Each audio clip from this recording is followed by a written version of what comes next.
Educators, have you ever found yourself standing in a classroom uncertain of what your internal reaction is, but feeling like you can't focus on what's happening because of what your internal world is telling you? Or have you ever noticed a student who seems to just be disconnected or uninterested or having a reaction that doesn't seem to fit the circumstance that's currently going on? I'm Caroline Poland from Poland and Associates Consulting, and today I'm going to talk a little bit about the window of tolerance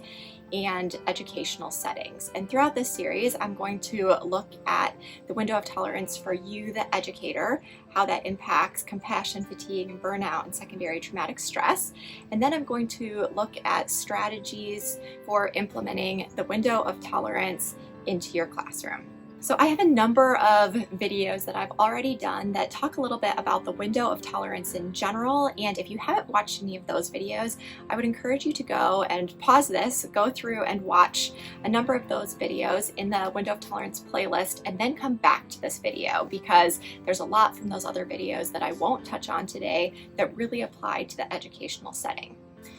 But by way of summary, remember that that window of tolerance is just that zone or the range in which we can optimally function, where when we have hard emotions or hard experiences where we get a little activated, we're able to regulate down. Above that window of tolerance is hyperarousal, and below that window of tolerance is hypoarousal.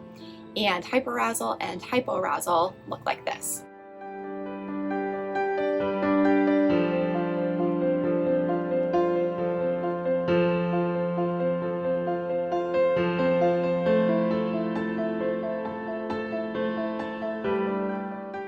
So you might notice some of those reactions for yourself or students in your classroom, and today we're going to talk a little bit about how to navigate that.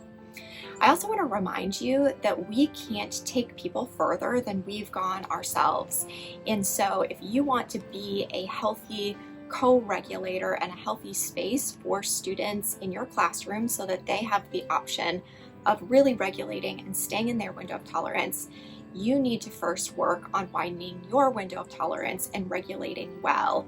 so that you can be that healthy co-regulator. When we are engaged in a people-helping profession, and certainly educators fall into this, it calls us to constant work on ourselves because we need to become healthy and stay healthy so that we can be a healthy place for the people who sit across from us and for students in the classroom.